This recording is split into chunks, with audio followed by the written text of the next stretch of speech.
नमस्कार दोस्तों, आप सबका स्वागत है आपके खुद के YouTube चैनल पर जिसका नाम है गुरु कृपा रंजीत माहौर और मेरा नाम है रंजीत माहौर। मैं कहानियाँ सुनाता हूँ, किस्से बताता हूँ, ईश्वर से जुड़े रोचक चमत्कार बताता हूँ, कुछ ऐसी जानने वाली बातें बताता हूँ जिन बातों का आप लोगों का जानना बेहद ज़रूरी है। तो चलिए दोस्तों शुरू करते हैं। एक बात और मैं आप लोगों से कहना चाहूँगा, यदि आप मेरे चैनल पर नए हैं तो मेरे चैनल को सब्सक्राइब कर लीजिएगा, बेल आइकन जरूर दबाइएगा और ये वीडियो आपको कैसी लगी कमेंट करके ज़रूर बताइएगा। कमेंट में हर हर महादेव ज़रूर लिखिएगा। तो चलिए दोस्तों शुरू करते हैं। तो दोस्तों जैसे कि आपने मेरी पिछली वीडियो में देखा होगा तो उसमें रेशमा के ऊपर ये कहानी है। तो जब हमने वो सारी विधि विधान कर लिया और उस गुड़िया को लेकर हम शमशान में गए, शमशान में हमने वो जाकर दबा दी, क्योंकि शमशान ही एक ऐसी जगह है, मेरा मानना तो यही है कि शमशान सबसे पवित्र जगह है, यदि आप माने या ना माने, लेकिन मैं तो यही मानता हूँ। फिर हमने उस गुड़िया को शमशान में दबा दिया और दबाने के बाद हम वहाँ से घर वापस आ गए। उनके घर आने के बाद हमने फिर लड़की से पूछा, रेशमा से मैंने पूछा कि रेशमा बताओ आपको कैसा लग रहा है। तो उसने मुझसे कहा कि भैया मुझे ऐसा लग रहा है जैसे कोई चीज़ मेरे शरीर से निकल कर गई हो, जैसे कि उसका शरीर के दो हिस्से हो गए हो। एक तरीके से काफ़ी हल्कापन उसे महसूस हो रहा था और उसे भूख भी लग रही थी और उसने खाना भी खाया था, क्योंकि उसकी मम्मी कह रही थी हमसे कि भैया ये तो खाने को देख के एक तरीके से ऐसी हो जाती थी कि मम्मी मेरा पेट भरा हुआ है, मुझे भूख नहीं है। मतलब एक तरीके से चिड़चिड़ापन उसके अंदर आ जाता था खाने को लेकर, यानी खाना तो उसे बिल्कुल एक तरीके से दुश्मन दिखाई दे रहा था, जबकि खाना बहुत ज़रूरी है। खाओगे नहीं तो आप जियोगे कैसे, आपका शरीर कैसे चलेगा अगर आप कुछ खाओगे नहीं। तो रेशमा के साथ साथ मैंने उसकी बहन से भी पूछा कि बेटा आपको कैसा लग रहा है। तो उसने कहा मेरे को तो कुछ नहीं लग रहा, मैं तो ठीक हूँ। मैंने कहा हाँ वो आप ठीक हो, मैं ये नहीं कह रहा कि आपको भी परेशानी है, जबकि उसे परेशानी थी। ठीक है, इस वीडियो में मैं आपको बताऊंगा कि उसकी छोटी बहन के साथ क्या हुआ था और उसके साथ हमने उसके ऊपर जो उतारा करा था वो क्या करा था। तो जो रेशमा की जो छोटी बहन थी उसका उतारा ये हुआ था कि बहन के ऊपर जो हमने उतारा था वो एक छोटा सा उतारा था, लेकिन उस उतारे में क्या क्या सामान यूज़ हुआ और क्या क्या सामान हमने मंगाया, क्या क्या सामग्री मंगाई, उस चीज़ के बारे में मैं नहीं आप लोगों को बता पाऊँगा, क्योंकि वो एक हमारा गुप्त उतारा होता है और उतारे वीडियो में नहीं बताए जाते, ना ही दिखाए जाते हैं, क्योंकि ऐसे उतारे को लेकर एक तरीके से कोई और भी हमारे उतारे जो हम करवाते हैं वो कोई और भी इस्तेमाल कर सकता है किसी भी चीज़ के लिए। लेकिन मैं आप लोगों को यहाँ क्लियर कर दूँ कि मैं ये जो वीडियो बना रहा हूँ और ये जो मैं बातें कहता हूँ, ठीक है ना, तो आप ये लोग इस्तेमाल ना करें बिल्कुल भी, मैं तो उसकी राय नहीं दूंगा, क्योंकि बिना किसी के अनुभव के और बिना किसी के जानकारी के और बिना गुरु के ज्ञान के कोई भी ऐसे कार्य ना करें जिससे कि आपके साथ कोई ऐसी घटना घट जाए या आपके साथ कोई ऐसी समस्या हो जाए।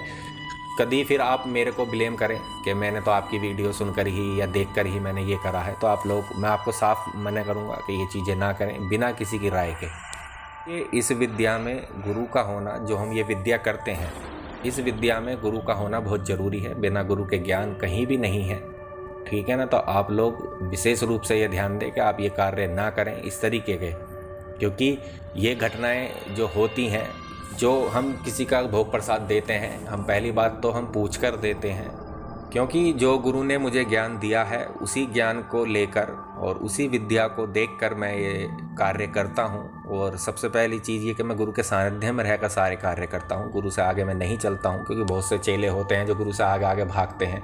वो देख लेते हैं कि हाँ इस लाइन में कमाई बहुत है, लेकिन मैं तो यही सलाह दूंगा कि कमाई का ज़रिया नहीं है ये, ठीक है। क्योंकि सामने वाला जो हमारे पास इंसान आ रहा है वो तो वैसे ही पहले से परेशान है और आप उसे पैसे से और परेशान कर रहे हो, उससे पैसे ले रहे हो 10,000 20,000।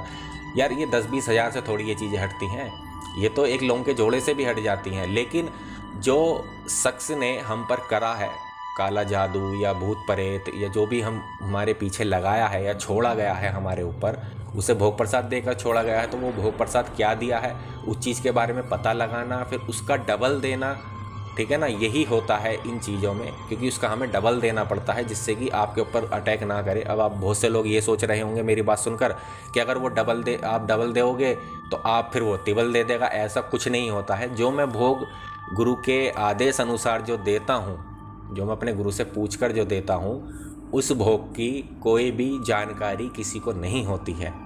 मैं यहाँ ये आपको क्लियर कर देता हूँ। यदि आपके मन में कोई विचार हो, कोई गलत भावना हो, तो गलत भावना बिल्कुल भी ना रखें। और यदि आपको लग रहा है ये वीडियो झूठी है, मन गलत कहानी है, तो आप इस वीडियो को यहीं छोड़कर जा सकते हैं, ठीक है ना। तो दोस्तों इसमें यही है कि ये चीज़ें होती तो हैं, लेकिन सामने वाला भी इस चीज़ को माने या ना माने ये तो आपकी राय है, सामने वाले की राय है। हम तो ज़्यादा उस चीज़ को नहीं कह पाएंगे इस बारे में।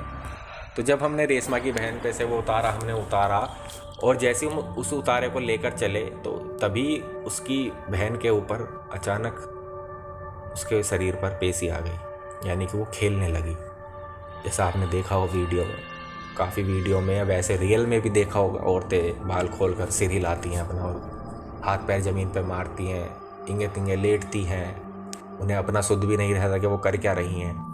इस तरीके से उसकी बहन के साथ वो समस्या उत्पन्न हो गई और उसकी बहन ज़ोर ज़ोर से चिल्लाने लगी और हाथ पैर अपने ज़मीन पर मारने लगी और तरह तरह की आवाज़ें निकालने लगी। कभी तो वो एकदम हंस रही थी और कभी एकदम रोने लगती थी और कभी कभी अपनी मम्मी को आवाज़ लगाती थी उनका नाम लेकर। तो उस लड़की के पापा ने हमसे कहा कि ये समस्या जो है हमारा कभी पीछा छोड़ेंगी या नहीं छोड़ेंगी। पहले बड़ी वाली बहन परेशान थी इसकी, अब ये छोटी वाली के साथ ये भी समस्या है।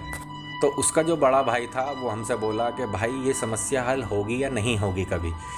तो तभी मैंने उसके भाई से कहा कि भाई मेरी बात सुन, ये जो समस्याएं हैं ये जब किसी के पीछे लग जाती हैं ना तो इतनी आसानी से नहीं पीछा छोड़ती हैं।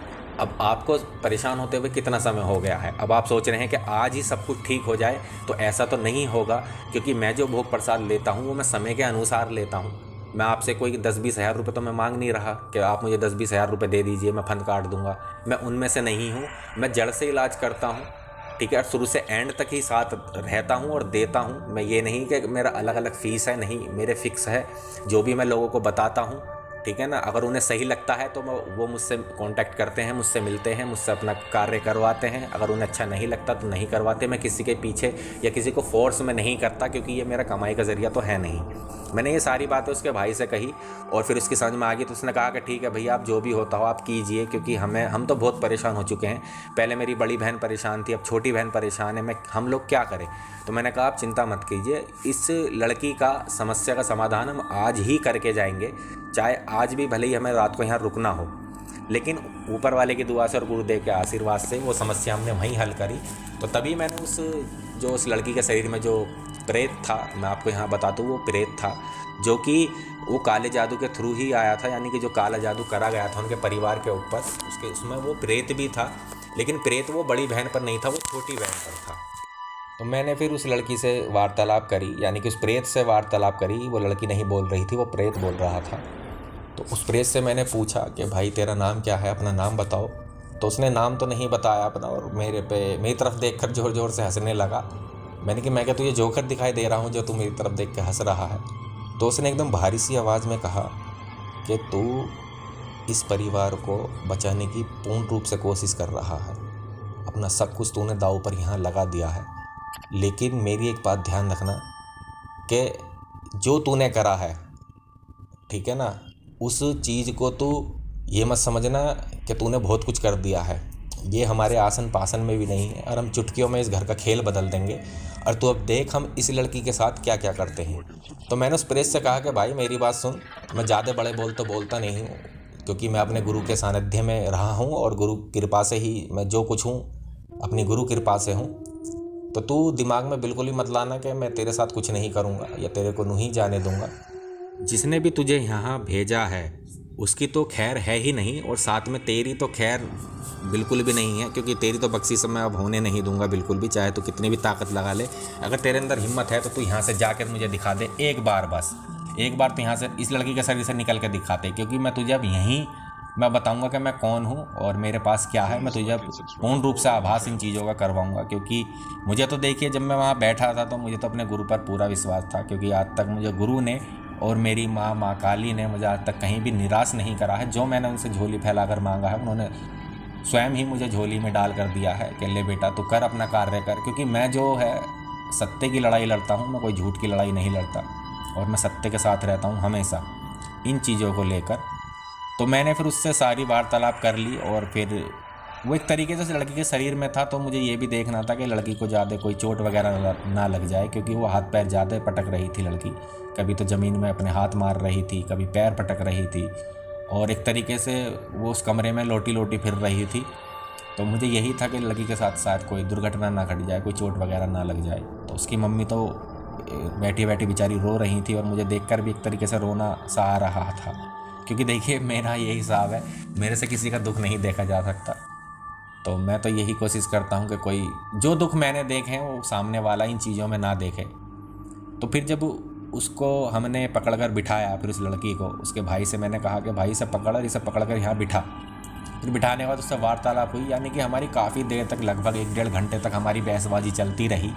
फिर जब वो नहीं माना और हमने कहा आप एक काम कीजिए, अब इस भोग को आप पहुँचाइए, फिर हम देखते हैं ये क्या करता है।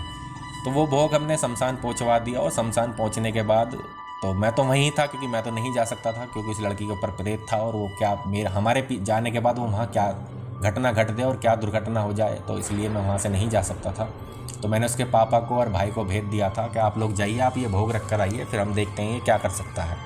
तो वो लोग लगभग 8-9 घंटे बाद वापस आ गए और जब तक वो वापस आए थे मैंने उस लड़की का जो प्रेत था वो एक तरीके से कैद कर लिया था, क्योंकि वो जो हमने भोग पहुँचाया था वो उसी प्रेत के नाम का पहुँचा दिया था, क्योंकि हमें अब इस प्रेत को हटाना था, यानी कि इस घर से बिल्कुल बाहर करना था।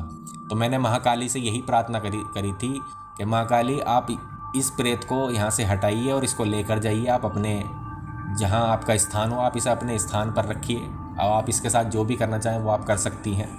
हालांकि मैं कौन होता हूँ माँ को आदेश देने वाला, माँ की इच्छा है, जो होता है वो माँ की इच्छा से ही होता है। तो जब हमने ये सब सारी बातें हो गई, उस लड़की को हमने उस प्रेत को हटा दिया। हटाने के बाद वो लड़की फिर बेहोश हो गई और बेहोश होने के बाद उसकी मम्मी से मैंने कहा कि आप आंटी से ले जाइए और कमरे में लिटा दीजिए, और वो उसे उठाकर वहाँ से कमरे में ले गई, लिटा दिया। फिर मैंने रेशमा के पापा से कहा कि आप जाकर एक बार रेशमा को देखिए कि रेशमा की क्या कंडीशन है। तो उन्होंने जाकर देखा रेशमा के कमरे में, वो तो सोई हुई थी, उसे इस बारे में कुछ भी नहीं पता था, क्योंकि देखिए काफ़ी समय से उसके साथ ये समस्या जो चल रही थी, वो बेचारी बहुत परेशान थी। तो उसे काफ़ी समय से नींद भी नहीं आई थी अच्छी तरीके से, यानी कभी सोती थी कभी जागती थी। एक तरीके से होती है ना संपूर्ण नींद के, आदमी 4-5 घंटे या 6-7 घंटे इंसान सोया हुआ है, लेकिन उसकी वो नींद ऐसी नहीं थी। सोई 10 मिनट सोई फिर उठ गई, फिर घंटों तक जगी रही, फिर सोई, फिर 10 मिनट बाद या 5 मिनट बाद फिर उठ गई। तो इस तरीके से उसके साथ ये समस्या चल रही थी, तो उसकी नींद भी नहीं पूरी हो रही थी। तो उसके पापा ने मुझसे आकर कहा कि वो तो सो रही है। मैंने कहा चलो ठीक है, मैंने कहा वो अब कुल मिलाकर ठीक है, उसके साथ कोई समस्या नहीं है। तो इस तरीके से दोस्तों मैंने उनकी दोनों लड़कियों को ठीक करा। मैंने क्या, मेरे गुरुदेव के आशीर्वाद से जो कुछ हुआ, गुरु कृपा से हुआ, ऊपर वाले की आदेश अनुसार हुआ। उस परिवार से मेरी बातचीत होती रहती है फ़ोन द्वारा, और यदि उनका इधर कभी आना होता है दिल्ली वगैरह तो मेरी उनसे मुलाकात भी हो जाती है, या कभी मेरा उधर जाना होता है अलीगढ़ साइड तो मैं भी उनसे मिल आता हूँ। परिवार अब संपूर्ण रूप से ठीक है और उनसे मेरी बातचीत भी होती रहती है। दोस्तों यदि आपके साथ या आपके परिवार में या आपके आस पड़ोस में या आपके मित्र के साथ ऐसी कोई घटना घटी हो तो आप मुझसे कांटेक्ट कर सकते हैं। कमेंट करिएगा, कमेंट में अपना नाम और अपना निवास स्थान और हर हर महादेव जरूर लिखिएगा। और आपके साथ यदि कोई ऐसी समस्या घटी हो तो वो घटना भी मेरे साथ शेयर कर सकते हैं। यदि आप मेरे चैनल पर नए हो तो चैनल को सब्सक्राइब कर लीजिएगा, साथ ही साथ बेल आइकन दबाना मत भूलिएगा। कमेंट में हर हर महादेव जरूर लिखिएगा। आप लोगों को मैं ये भी बता दूं कि ये घटना एकदम सच्ची घटना है, अगर यदि आप माने तो, क्योंकि मैं कोई गूगल वगैरह से या कोई किताब पढ़कर मैं ये कहानियाँ नहीं बनाता हूँ, ये मैं रियल स्टोरी बनाता हूँ एक तरीके से। क्योंकि देखिए मेरा मानना ये है कि ये बातें जो मेरे अंदर हैं, जो मुझे पता है, जो मैंने देखी हैं, जिन बातों का मैंने अनुभव किया है, वो बातें आप लोगों को भी पता लगनी चाहिए। इसलिए मेरा ये वीडियो बनाने का माध्यम यही है, यूट्यूब पर आने का भी ज़रिया मेरा यही है कि मैं आप लोगों के साथ अपनी बातें, अपने किस्से शेयर करूं, जिससे कि ज़्यादा से ज़्यादा लोगों को मेरे बारे में पता चले। और यदि आपके साथ भी कोई ऐसी घटना या कोई अनुभव हो तो आप मुझसे शेयर कर सकते हैं, कमेंट करिएगा। कमेंट में अपने आपके साथ जो घटा है आप मुझे बता सकते हैं, आप कमेंट द्वारा मुझसे संपर्क कर सकते हैं। देखिए इस तरह की वीडियो और इस तरह की बातें आप लोगों को काफ़ी यूट्यूब चैनल पर मिल जाएंगी, लेकिन जो मैं आप लोगों को बताता हूं, जो मैं आप लोगों के साथ शेयर करता हूं, इस तरीके की बातें आपको, इस तरीके की जानकारी आपको उन चैनलों पर नहीं मिलेगी। क्योंकि मैंने भी काफ़ी चैनल देखे हैं और देखकर ही मैंने फिर ये निर्णय लिया है कि चलो मैं भी अपने किस्से, अपनी कहानी और अपने ईश्वर के चमत्कार में आप लोगों के साथ शेयर करूँ। एक तरीके से मेरा तो वीडियो बनाने का पर्पस भी यही है कि आप लोगों के साथ में अपने किस्से, कहानी शेयर करूं और अपना अनुभव भी आप लोगों को बताऊं, और इन चीज़ों से बचा कैसे जाता है साथ ही साथ ये भी मैं आप लोगों को बता सकूं। तो दोस्तों बने रहिएगा मेरे साथ इसी तरह। यदि आप मेरे चैनल पर नए हैं तो मेरे चैनल को सब्सक्राइब कर लीजिएगा, साथ ही साथ बेल आइकन दबाना मत भूलिएगा। मिलेंगे जल्द फिर किसी नई हॉरर स्टोरी के साथ। तब तक के लिए मैं आप सबसे इजाज़त लेता हूँ। आप सबका धन्यवाद। हर हर महादेव, घर घर महादेव, हर हर शंभू।